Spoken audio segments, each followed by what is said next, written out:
you ready? It's the Roundtable with me, Robert Bannon. Hi, everybody. Welcome to the Roundtable. My name is Robert Bannon. You're listening to us on the Broadway Podcast Network or watching us on Broadway World. We are here to talk about Tin Church. Tin Church is out and about, and tickets are here, and performances are starting. They're already started. We're going. And I'm excited because we never get to chat with someone in the production and then someone who makes the production, designs the scenery, and makes it look a certain way. And then the actors that make that scenery come to life, they both kind of go together. The acting and the scenery and the acting, the costumes. And you need to get your where's your tickets, people? Why haven't you come on down and seen the show? And Lily, the last time we saw Lily, I believe she was a Whoville, and it was the Grinch, and we were Grinching our life away, and it's Christmas time again, but this is not the Grinch, folks. Lily, welcome to the show. Marie, Hello. Welcome to the show. Hi, Robert. So happy to be here. Thank you so much for being here and talking to us about Tin Church. Lily, what is Tin Church? Tin Church is a play about three women and their mom, and we are weaving in and out of time. We are in and out of dream sequences. We are basically haunting one of these sisters in her dream, and we are trying to get to the bottom of what the family secret is. To sum it up a little bit, but we can talk more about it. But I don't want to give it away. We will. Yes, we don't want to give anything away. We don't want to give anything away, but we want to say, come and try to uncover what the dark family secret is that these sisters share with their mom. Oh, spoiler alert. What is it? I'm not going to tell you.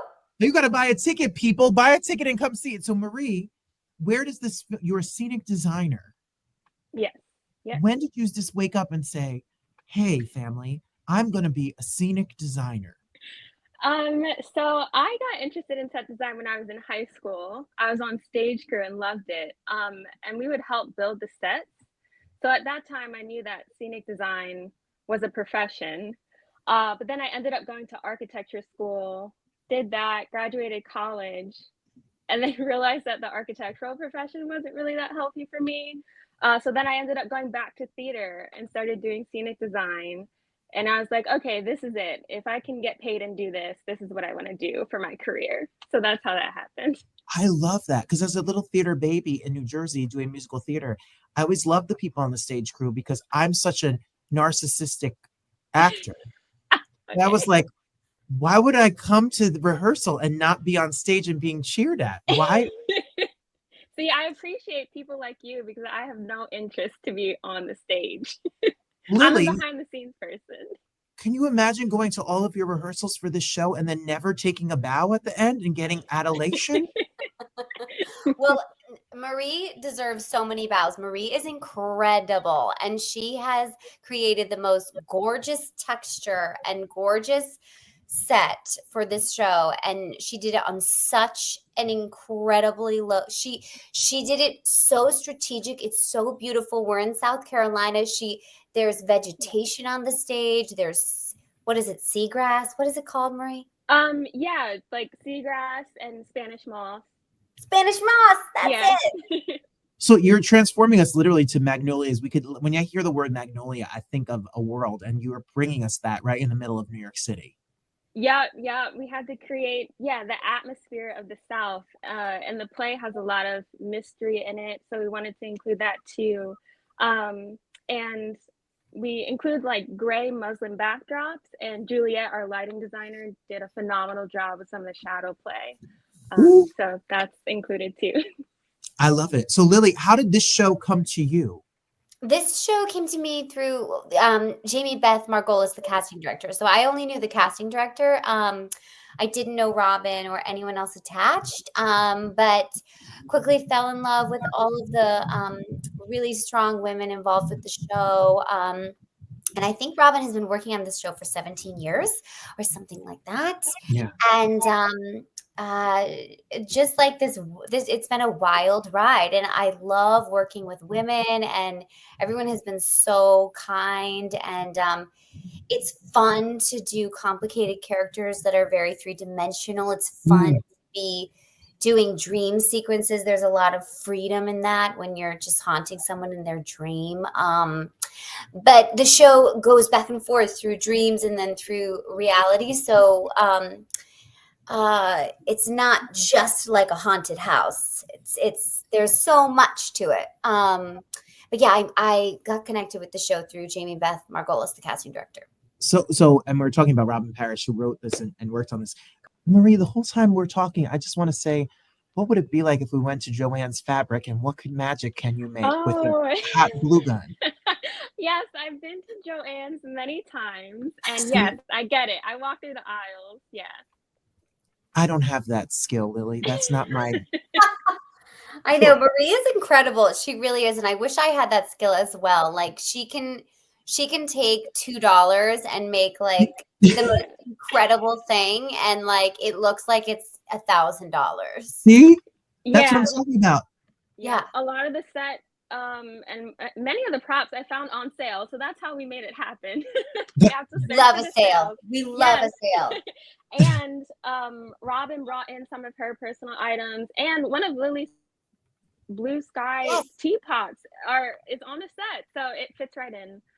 Yes. So perfect. Robin asked us in one of the first days, like she wanted, so much of the show is about family lineage and passing things down and anyways, so she had each one of us bring something to the set and put it on the set that has sentimental value. And so we give them to Marie, and Marie would strategically put them throughout the show. So we all sort of have some sort of family heirloom on the set. Oh, I love that so much. Now, Lily, you have done shows like The Grinch, or you've done The Cottage, or you've done a lot of theater and etc. Various, like they're on totally opposite ends of the spectrum here. When you do a show like this, there's not a bad seat in the house. Everyone is right up there where you are. You're working with Off the Wall Productions, which they have a whole mission statement, and it's so driven for art and what they do. What's it like? Have you worked with them before? And what's the process been like for you as an onstage artist to be working with this team in particular? It has been so wonderful. Their whole goal is to empower artists and to tell more stories. And it's been a really lovely, kind, collaborative process. It's so wonderful when you're in a space and you feel safe and you feel like you can create and you can listen. And I have never worked with Off the Wall before, but they're so lovely. And Ginny, who plays Mildred, she's come from Iceland to work on the show, and she's a phenomenal actress. I love being on stage with her. She's so real and authentically herself and unapologetic, and shares such a beautifully unique point of view. She gets to play, a woman in her 50s and 60s, and she's a really fearless actress, and I feel so lucky to work with her. And Juliet, our lighting designer, also is from Iceland, and it's just a really cool group of people, right, Marie? Yeah. I love it. And what a cast, and what a cast. So Marie, for you get to do all of the work, you're sketching, you're shopping, you're whatever, but what's it like for you during tech or during opening, whatever, when you see this world come to life, not only with your scenic design but also the actors on stage as the added piece to the set, really? Yeah, the actors always obviously bring it to life. So opening night, one of my favorite things to do is sit in one of the back rows and watch the audience reaction. So that's what I do. But I love watching the actors on the set. And for this set, just them entering is really beautiful, because we have the porch that's a circular shape. And I remember when Robin wrote in the script, one of the characters enters into the house arena. So even when the actors enter in, the motion that they enter in is already beautiful. So I love watching it on stage. Well, I love it as well. I think that the work behind the scenes is as important as the work on the scenes. So kudos to you for sure. Lily, the ladies that you're with on stage, can you tell us a little bit about them and what it's like to build a relationship with them so intimately on stage? I mean, you guys, it's you. Like it's you ladies. Okay, so Marguerite, who plays Mary, is nothing but such a gracious soul. She is like fearless and she's so kind. She plays the oldest sister, and Christina plays the middle sister. And Christina is like, I call her Eagle Eye because she sees everything. Like one little thing is out of place backstage and she's like, oh, this goes back here. You know, she's so with it. She's a beat.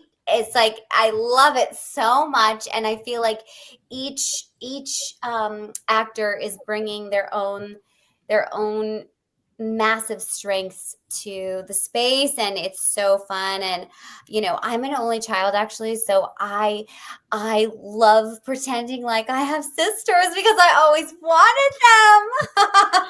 And I have cousins that I love, and like I basically grew up with my cousins, and I do have cousins. One of them, one group of cousins is 3 sisters, and we would like, you know, spend like every summer together and blah, blah, blah, blah, blah. So I have those relationships to draw from, but it's been really fun. And I also just love ensemble work. Like I just love ensemble work. Like I feel like the whole reason I fell in love with theater was because I felt like I belonged somewhere, because we're all creating this world together. And that's the thing that I love the most about theater. And it applies to Marie with the set and Juliet with the lights. It applies to every participant in the space. And what's so beautiful when it's a situation like this, where it did feel like a very kind and loving environment, it's really fun. It's a nice place to do work, you know? Yes, absolutely. It makes the work better on stage because you guys are actually having a good open experience together. Marie, I love that so much. Marie, when you are up there and you see this being put out there, when you read the script, how many times, like as an actor, she's got to memorize Lily's got to memorize lines. She's got to, I don't know, work on beats, actions, whatever her method is. For you, how many times do you read the script? How much does the script drive your work? Yes, I read it a lot. I would say for every show, maybe I read it at least 5 or more times. For this show, I first heard it. I didn't read it, I heard it. And that was already powerful. That's super helpful when you're in a developmental workshop and you hear the play.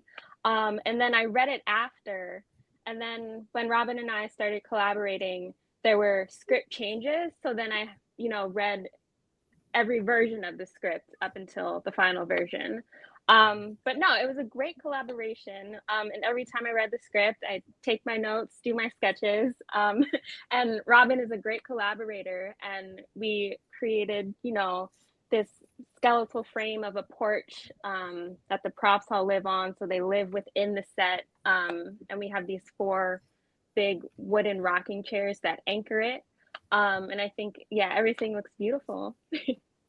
I know that. And I know your acting, Lily, is off the charts. And I know that as an ensemble, you guys are on fire. And I know the story is beautiful. And now I'm curious to know what the secret is. And I'm coming back to New York. I'm in Detroit at the moment. Coming back to Detroit. Maybe I got to swing by off the wall and see what the secret is. Because what is it? And tell us, Lily, when's the show running? And when are the shows? When can we see it? Tell us a little bit about it. The show runs until November 23rd. Tuesday through Saturdays at 7 p.m., Sundays at 2 o'clock. It's at the Chain Theater, which is on 36th Street between 8th and 9th, on the 3rd floor. It's a beautiful space. It's a beautiful space. I'd never been there before, but obsessed with the space. And then what else? What was the other question? And that's it. We could just come see it, and it runs till almost the end of the month, but we have to hurry because we don't have forever here to see the show. I know. You gotta get your tickets. You got to see the blue teapot on the stage. You got to see Marie's work. I want to see the blue teapot. I want to see Lily acting her face off. I want to see her fighting with her sisters and all of the things that I'm assuming. Oh, yeah. I mean, it's all of the things. Sisters fight. They love. They. Do you have an accent? Do you do accent work on stage? Oh, yes. We have Southern accents. Yes, they all have Southern accents. They all have Southern accents. How did you find? Did you do like speech work when you went to acting school, or you had to find it? Actually, we had a dialect coach come for this, which was really fun, really fun. And also, Robin is from the South, and so you can just listen to Robin and sort of take her in. The playwright, she's got a great. Anyways, so yeah, we're in the South. Come to the South on 36th Street and look for the Teapot. Come to the South on 36th Street and look for the Teapot. And when you buy your tickets, everybody, you can't get a ticket in New York City for the price that this show is. And that's thanks to this organization and how they keep prices low. For $35, artists can get tickets for $10. You can't even get a Starbucks for $10. And if you're an artist and so like, there's a way for you to see it. So if you want to date, or you want to take a friend, or someone's visiting New York City and you want to take them to see some real beautiful, original, new work, there's no excuse. It's a price point for everybody with first class crew, cast, team. Go get your ticket. Yes. Done. We're going. We're coming. Thank you both for being here. Break legs. Have the most amazing rest of the run. Thank you, Robert. It's so nice to meet you. You're so fun. Oh gosh, you are all so fun. Thank you so much. Lily, you Marie, you're a good time. If I come see the show, we're gonna have to go out and have a drink and talk this secret. We'll go get some spiked sweet tea. Which will cost more than the ticket costs. Correct. In New York City. Probably. Correct. Yeah. Right. Congratulations. Thank you so much for being here. Thank you, Robert. I'm excited for our next guest. So I really love this theater company. I love Boomerang Theater because as this good old queen myself, I have to say I love places that do original pieces that are for queer voices, women voices, voices of other people out here, especially in these times. And I'm also a little scared of Shakespeare. And I went to acting school. And when I had to do Shakespeare, I was called out sick that week in acting school because I can't memorize all those words. That's why Gina's going to be here, because she wrote it's a gay old modern version of Romeo and Juliet, kind of. And then Scott has been directing shows. I saw A View from Upstairs. It was so much. It was actually not upstairs though. But it was so good. And I was obsessed with it and the music. So Gina, welcome to the show. Scott, welcome to the show. Thank you. Hi. Yeah, whenever I read Romeo and Juliet, I find it to be a queer piece of art because in my reading of it, Mercutio is in love with Romeo. And so it was interesting to me that, not a lot of people default to that. I think it's because I see the world in a queer lens. And so I find queerness in things that maybe weren't intended to be queer, but maybe were. We don't know Shakespeare's intents. We don't know his life, but because I look at Shakespeare in that way and this play in that way, I wanted to kind of semi-modernize it. I say semi-modernize because the play still takes place in 2005, which is almost 20 years ago now. But definitely, I know, wild, but definitely more modern than Shakespeare's era. I just wanted to put it into a bunch of queer voices and create a pure love triangle between three characters. And so that's why I did that. This is so much fun and fascinating. So Scott, how did you get involved in this? How does a show go to Boomerang and then Scott gets called in? And Gina, how do the pieces get put together, Scott? Well, I think that Gina and Tim attended the same sort of writing group. Is that correct? Yes, that is. Yeah. And then I think a couple of years ago, Tim sent me an email and he said, would you read this play and tell me what you think? And I believe I wrote back to him that I love it. It's amazing. And it made me cry twice. And I have to direct it. And it started from there. We then did a workshop that focused, I think, mostly on the writing. It was like an in-house workshop, and then what Gina's questions about the play and what they were working on. And then we did a second workshop, which addressed more of those questions, but it was also more public-facing. And we had a public reading, which people stopped our actors on the streets for months after this public reading, being like, "I saw you in this reading, and the play was so great. You have to do the play. You have to do the play." And so now we're doing the play. And now you're doing it. While we're talking, I want people to know that you can go to boomerangtheater.org and you can get your tickets. It's till the 24th. So you got to hop, skip, jump. Let's go.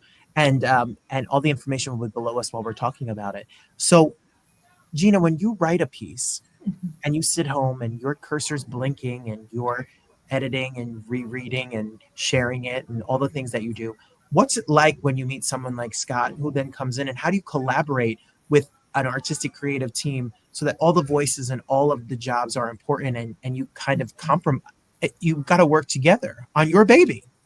Yeah, I mean, I'm so lucky to have a collaborator like Scott, who's not only invested in like making the play the best version of the play, but also invested in me as an artist, being like helping me find the play. Playwrights are very sensitive beings, and I'm definitely like a sensitive person, and just want to make sure that like the play is as good as it can be. And Scott creates an environment for like questions to arise, and never makes me feel like, even when I'm like, the play's not working, that means that like things like I've made a mistake, he'll be like, no, it's like, okay, like, let's just breathe and talk it through. And he also, when in the staged reading we did, he staged certain moments, which is such a gift to see even at a reading stage, because I didn't really know what my play would look like, but Scott had such an incredible vision for it from the get. And then, get to watch him like play and in the big leagues with the like full production. It's just been it's a really special process. Scott, amazing for sure. You get the words on a piece of paper, and then you kind of create this world and work with actors to create actions and do things like that. What kind of a foundation did Gina give you? And then how do you take those words and put it into real life? Well, Gina gave this amazing foundation. That the stage directions in this play are unbelievable. And the challenge, I think, for me as a director is, how do I capture the spirit of these stage directions? Like, a character will say something to another character, and then the stage direction is the character will hold that in their heart for the rest of their lives, or something. I'm paraphrasing. And so how do I stage a character holding something in their heart for the rest of their lives? And so that became like the challenge and sort of the fun part about directing. Like, how do we create a world that is this oppressive high school, but also like can be magical at the same time? And I sort of love doing stuff like that. So I was very excited to jump in and really try to make that happen. Ooh, it sounds fun. So Gina, what was it like tell us about the cast, if you don't mind. What has it been like to see your characters that have been created, and you see a picture in your head of what they are, and now you see these actual beings on stage in front of an audience every night saying your words? Yeah, our cast is incredible. It's Leah Nicole Raymond, Stacey Raymond, and Rocky Vega. Stacey and Leah have been really good friends of mine for a few years. They're married in real life, and it's their anniversary today, actually, their wedding anniversary. And so I always knew that they were like incredible actors, and they've been in readings of mine, and I've supported their work. But to get to like be in a long, intensive rehearsal process with them has been really exciting. And I feel like they helped me again, like see the characters beyond just my imagination. And then Rocky Vega was a newer actor to me, and now I'm like obsessed with her forever. She will never let her go. She had, I think, the role that for me was hard, the least to find at the beginning of the process, and through just being inspired by her and how much talent she has and how much heart she has, I just was able to really build out the character of Amber, thanks to her and her inspiration for that. So just the three of them are a dream to work with. They look like their energy, when you go to the website, everybody, their energy jumps off of the screen. Like, they just look like it's a good time. So I hear that. Scott, you have worked a lot in queer stories and spaces and directing things, and it's been kind of I'm going to just put this out there, a mission or something that means something to the work that you do.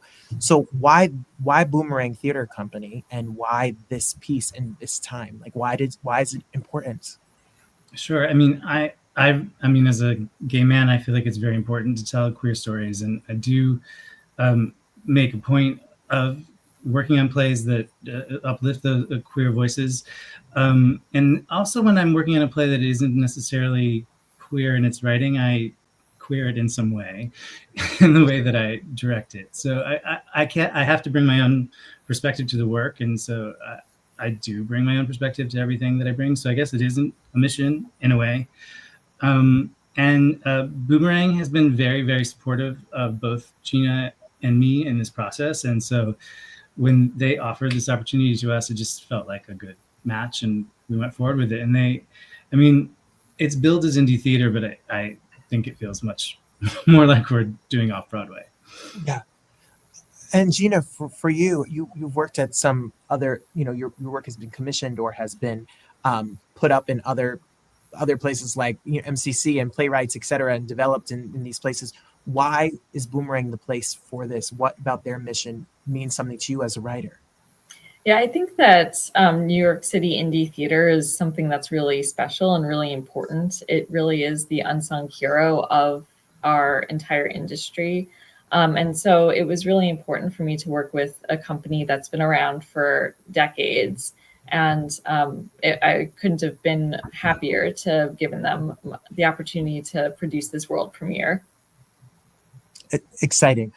And you only have a limited time, folks. So you better get a ticket, come on down and see the show. So what's it like now that it's in front of an audience? What does it feel like for both of you? Scott, I'll ask you both. What's the feedback? Who's the show for? Well, I hope the show is for everyone, but I think that it's especially for people who have some connection or history or relationship to the theater in some way, and also for LGBTQ audience members. I think that there's little special Easter eggs in the show for those two communities. Gina, that was a little tricky writing that you did in there. Then I see that. So, Gina, what do you hope people leave? You spend all of this time writing, editing, rewriting, having meetings, fighting the fight to get this put up on stage. So what do you hope at the end of this run? What's the mission for this piece? What do you hope people leave with? Yeah, I just hope that people leave feeling that they got something out of it. I don't like to try to define what it is, because I find that when you do that, it's an impossible thing to define. I just want art to resonate in some way. And I hope that it resonates with some people, and that's all I can really hope for. It's amazing. So, Scott, when you get pieces, what do you look for? What if someone's going to send you a script? Don't send him a script, people. But if you go through the right channels and someone sends you a script, what do you look for? What makes you say, this gets me out of my house? This is it. Sure. I mean, I really like I don't know, I think of it as sort of unraveling a knot. I really like plays that are posing a complicated question that require me to sort of figure them out, or to understand what their dream logic is, that they have their own special logic, and also plays that tell stories that resonate with what's happening in the world today. And there's plenty of work that is going to be written about what's happening in the world today, I'm sure. Yeah, the play has taken on a greater meaning in the last week or so, I would say. Yeah. Absolutely. And Gina, your inspiration, you talk about it, but are you somebody do you keep a notebook? Do you have voice memos on your phone? How do you see something in the street or hear something and it sparks an idea? Where does the inspiration come from? Yeah, it really comes from just the banal of everyday living.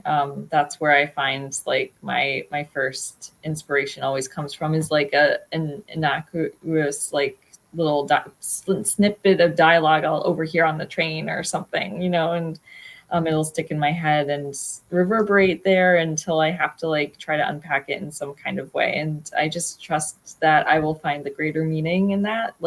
If the thing is resonating in me and I can't escape it, then that means that it's something that I need to explore. So that's how I go about doing that. Well, listen, my friends out here in New York who are love art, who are tired of seeing, the movies turned into musicals over on 42nd Street, or looking for their voices to be seen, heard, and depicted on stage, and to laugh and to feel love and to feel heartbreak and to feel betrayal and all the things that you hear in Romeo and Juliet, and you're looking for something to do as we lead up through this month of November. Everyone needs a moment out of the real world and go escape into this piece. They've got this perfect piece cooked up for you. So I hope you can get your tickets. We're going to go to boomerangtheater.org, which they do such a great job of keeping it affordable. There's not a bad seat in the house. There's no excuse for not being able to see it. Thank you for doing this. Yeah, thank you. Thank you.